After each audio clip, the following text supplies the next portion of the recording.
So this is your time to separate from everything else and say, wait, I know, and this is how I am going to specifically and strategically navigate this final quarter of the year. And when this year is finished, I know that I am going to be thriving and I am going to be proud of myself. And I want you to focus on all of the aspirational qualities that you are excited about. What is it that's the magnet that is pulling you in that direction that is going to just be invigorating for you? We cannot head forward and say that we're going to separate from our past self and close gaps in our health, our mindset, and wealth if we don't know what those gaps are. And so we need to be clear with our intentions. You know you best, and so you want to put into proximity whatever is going to support you in staying true to your commitments.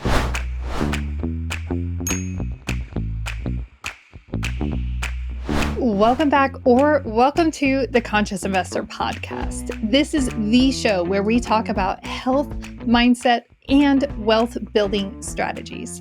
I am so excited about today's episode. I am literally smiling from ear to ear because I think every year that I've had this podcast, I've recorded an episode on separation season. And to me, it's like Christmas came early, right? Because separation season is the last quarter of the year, the quarter where most people start checking out and they start saying, well, it's just the end. I've already reached all my goals. I've already accomplished this, or I haven't. So what difference does it make, right? And people just start losing. This is the finish line. And you start to see a lot of people fading. And this is the moment where we're able to just blast ahead. Now, a lot of times people use this in reference to their business life, but I think this could be used in every facet of our life. And so I'm so excited to dive into separation season. But Conscious Investor, I just can't stand keeping any of the best things a hidden secret. And that's why I want to take just a moment to let you know about my friends over at Directed IRA. Over at Directed IRA, they help you and I, literally me, take control of our retirement accounts so that we can invest in what we know with our self-directed IRA. And Super Rad Steve and I recently stopped custodians of we did stop the custodians holding our self-directed retirement accounts because their fees were 4 times as much. And I've been collaborating with my friends over at Directed IRA for over a year now, supporting our passive investors. And I love how they take care of our investors. And I also love for Super Rad Steve and I how simple the process was to transfer from the previous custodian into working with and using Directed IRA as our custodians. So if you are looking to transition your custodian into a company that is really present, really super friendly, and has your back, maybe you feel like the current company you're working with isn't responsive, I have another company that I've private investors with that have actually been very much a headache to collaborate with. And so who you work with in this regard, it makes all the difference in the world. So I highly encourage you, whether it's your first time opening account so that you can direct your funds yourself, or if you are transitioning account, check out Directed IRA. Head on over to directedira.com. And if you use the promo code CONSCIOUS99, your first year is $99. And guess what? I just get to support them because I love them. And I love how they do business. I love how they carry and conduct themselves. So I highly encourage you to take a moment to check out Directed IRA. Okay. This is great. I just get to smile the entire episode because I get to talk about separation season. I get to talk about my friends at Directed IRA, and let's dive in. I'm going to give you, there are 3 things that you're going to get from this episode. and you're going to get them in process, right? But I'm going to leave you with 3 questions to ponder. And you might want to go back to this episode, maybe look down in the show notes for those questions and take, 30 minutes to just simply map these things out. I think, if you want to take 10, you could probably get a lot accomplished in 10. 30 is great. If you really want to take separation season seriously, set aside an hour. It doesn't have to be this big. It's not an all day project, but it's just getting into your mental framework, right? And the first question is that we need to know what our intentions are. We cannot head forward and say that we're going to separate from our past self and close gaps in our health, our mindset, and wealth if we don't know what those gaps are. And so we need to be clear with our intentions. This requires a bit of reflection. How has the year gone? What have I accomplished? And what more do I want to see over the next 3 months? Before the close of this year, where is it I want to go? Now, spoiler, we're overachievers. Let's be real. And so I'm always looking at bleeding December and January together. And so that they're very much dovetailed together. And I'm entering into January with so much momentum, right? So I want you to contemplate. Step 1 is, what are my intentions for the end of this year? Which includes, where have I been? Where am I now? And where am I headed? Okay. So you just take a few minutes and evaluate very specifically, in my health. And remember, health for conscious investors isn't simply the physical shell that houses our soul. So yes, our physical being, our physical health, but what about our relational health? And what about our spiritual well-being? So we want to evaluate those 3 core areas. We want to evaluate our wealth. Where am I accumulating tangible wealth? Where am I accumulating intangible wealth? And where am I creating transferable wealth? And I love transferable wealth because it's not associated with a net worth. Every single person can transfer their knowledge, their experiences, and their wisdom to anyone else. Okay. So where have I been? Where am I now? And what are my intentions for moving forward these last 3 months? The second area we want to evaluate is, what are we going to do to stay on track? You're going to have so many obstacles arise, right? And you've got family, you've got advertisements, you've got parties, there is so much, and everything is going to want your time, your attention, your mental space. Like, this is a time of year where it's just like confetti falling upon us all over the place. And so that's not a bad thing. We don't have to label that as, oh, that's bad, that's the enemy. We just have to be aware of it and simply say, okay, well, what's coming my way, and how am I going to stay on track? What is my very best yes? And remember, our best yes is also a no, because our 2 sides of the same coin.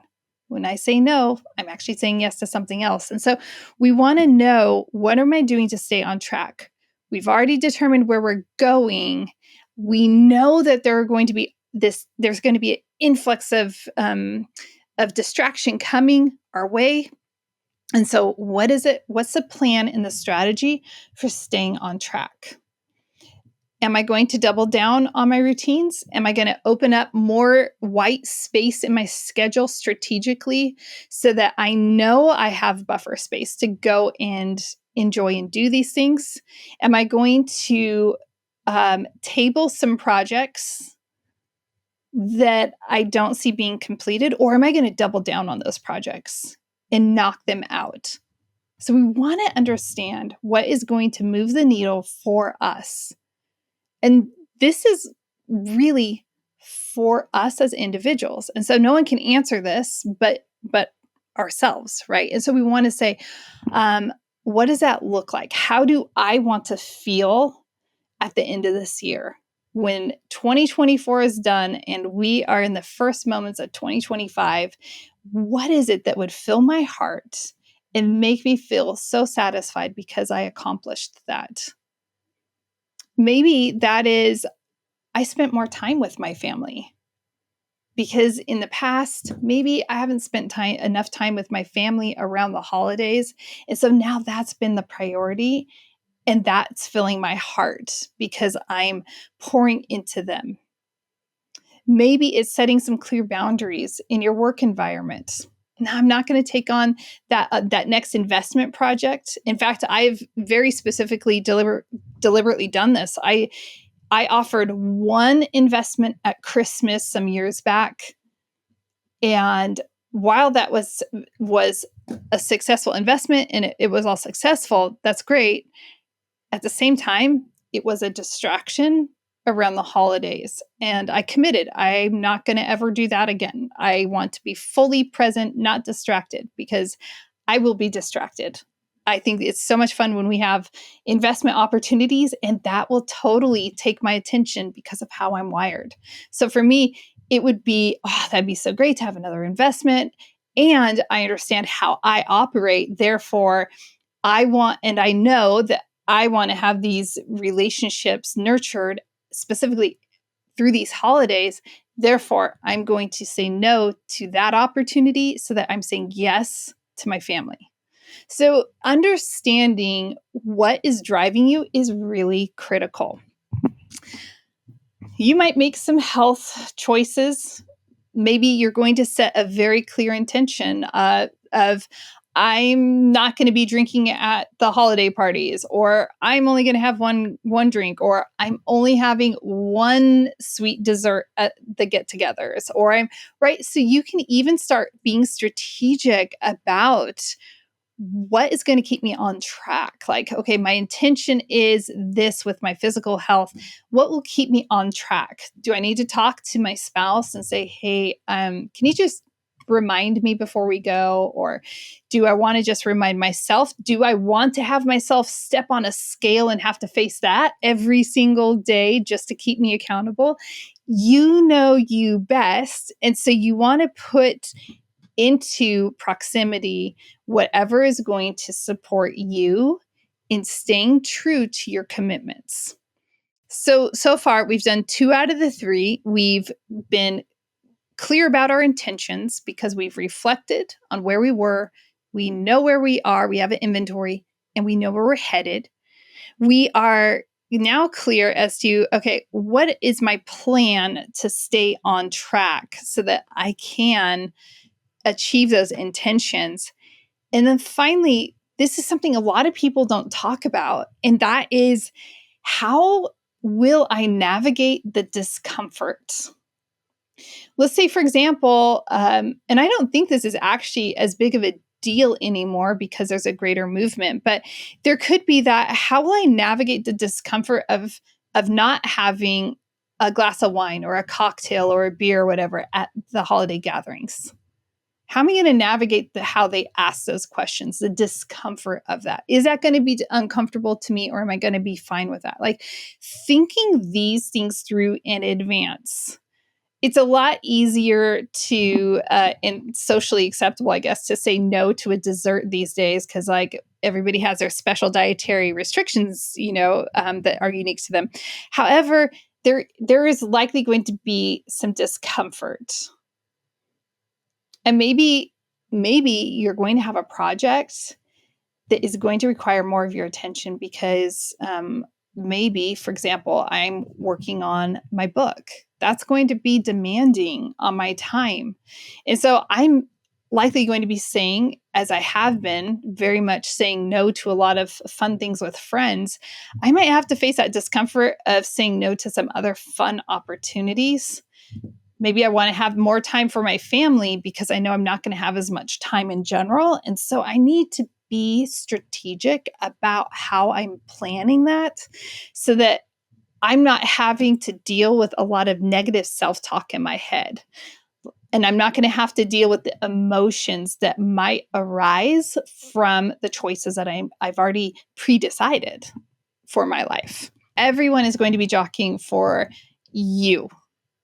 And so this is your time to separate from everything else and say, wait, I know. And this is how I am going to specifically and strategically navigate this final quarter of the year.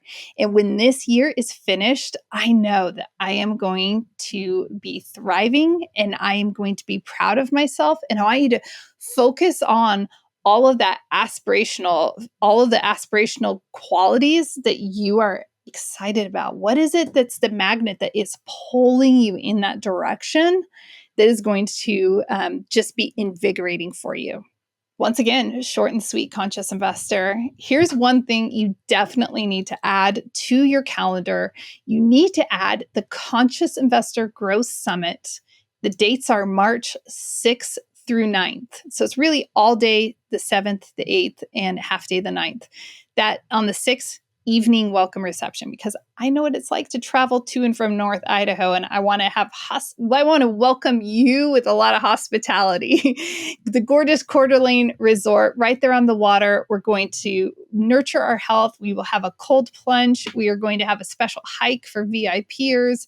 We're going to be taking a lunch boat cruise. We are doing a lot of fun activities. We are having the most extraordinary speakers. The speaker lineup is packed and it is so good. I did not know if we were going to be able to really recreate the magic of last year's event. And because I like to bring in fresh speakers and I curate the speakers so carefully. And so I am confident you are going to have so much FOMO if you are not there at the Growth Summit this year. The speaker lineup is phenomenal.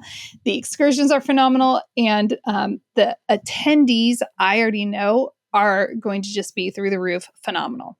You can get signed up for all the information. Just text CIGS to 208 944 1836. So when you text CIGS, which stands for Conscious Investor Growth Summit, to the number 208 944 1836, then you will receive an email with all the information about the Growth Summit. I appreciate you, Conscious Investor. Until next time, live in the fullness of freedom.